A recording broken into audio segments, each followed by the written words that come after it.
Ei, você aí, você mesmo. Você já ouviu termos como arcos notáveis, ciclo trigonométrico ou funções periódicas? Já parou para pensar qual a importância da trigonometria no nosso dia a dia?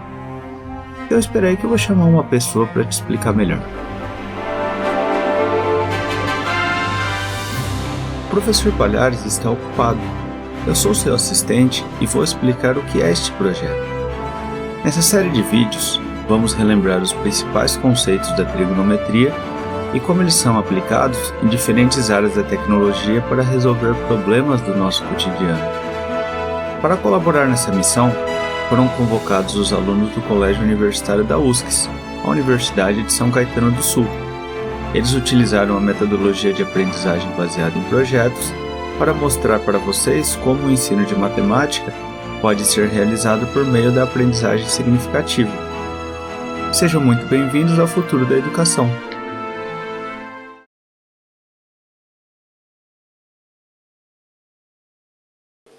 Tá, beleza. Passa o slide aí, Gui.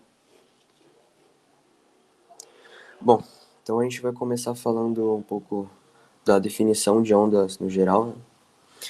Onde a principal característica delas é que elas transportam exclusivamente energia e não transportam matéria. Fora isso, elas são perturbações que se movem no espaço de um ponto para o outro. E dentro das classificações de ondas que a gente vai trazer e suas naturezas distintas, ambas apresentam características em comum, né? E aí são elas a frequência, comprimento de onda, amplitude, velocidade e período. Bom, e aí dentro das naturezas distintas das ondas, elas podem ser mecânica, eletromagnética ou gravitacional. A gente vai apresentar sobre a onda mecânica. E dois exemplos que a gente pode citar sobre a onda mecânica são os sons, são os terremotos, vibrações, e o ultrassom também acaba sendo um exemplo de ondas mecânicas. E uma peculiaridade das ondas mecânicas são que elas necessitam de um meio preenchido por matéria para se propagar, e seja através da água, do ar, dos metais, etc. Elas não se propagam no vácuo. Pode passar aí. Bom, aí nessa imagem a gente está mostrando um pouco da diferença entre a propagação e a perturbação de uma onda. E aí em relação ao sentido de direção que elas assumem quando são propagadas. E aí agora a gente vai classificar os diferentes tipos de propagação e vibração. Pode passar aí.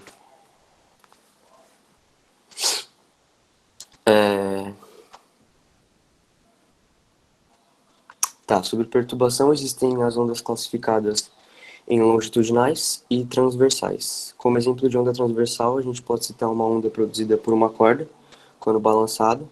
Isso porque elas propagam em direção perpendicular em relação à direção do que as gerou. Diferente de uma onda sonora, por exemplo, que é classificada em longitudinal, porque se propaga na mesma direção do que a gerou. Aí pode passar também.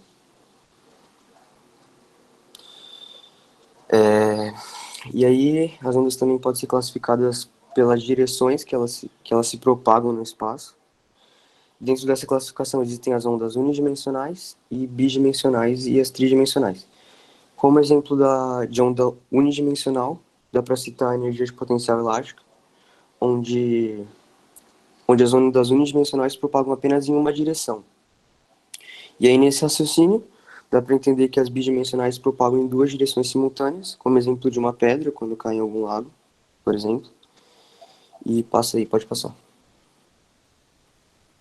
E as tridimensionais, que são quando se propagam em três direções simultâneas, como exemplo, o som, a onda sonora.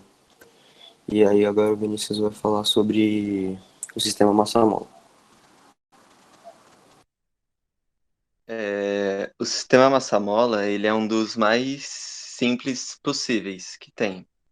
E uma forma bem fácil de você conseguir entender ele é você pensar em uma mola sendo comprimida. Porque quando ela é comprimida, o comprimento geral dela vai ser alterado.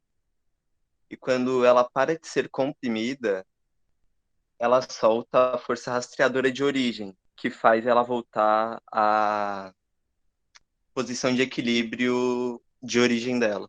Pode passar.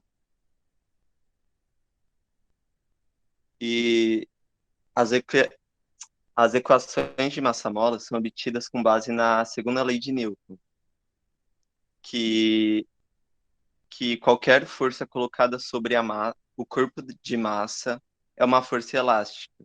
E para isso nós temos 6 conceitos muito importantes, que é a elongação, que é a medida de variação de comprimento da mola, o período, que é o tempo gasto para completar uma oscilação completa, a amplitude, que desloca ao máximo em relação à posição da massa-mola, a frequência, que é o número de oscilação por unidade de tempo, a velocidade angular, que mede o quão rápido a fase de movimento oscilatório varia, e a fase inicial, que é a medida de massa, não, que é a medida da fase em que o movimento do oscilador harmônico encontra-se. Pode passar.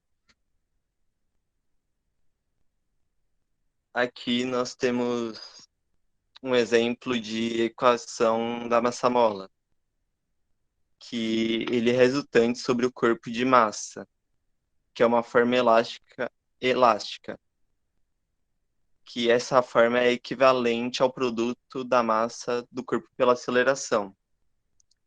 E no resultado obtido acima, nós podemos escrever as demais equações para oscilar a massa-mola.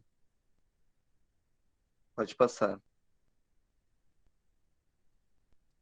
E aqui a gente tem a energia mecânica, que diferente da massa-mola, que não há força de atrito ou qualquer força capaz de dissipar energia, a energia mecânica permanece constante ao longo do movimento, que para calcular a energia mecânica é a soma da energia cinética mais a energia potencial elástica. Pode passar, eu acho que acabou agora.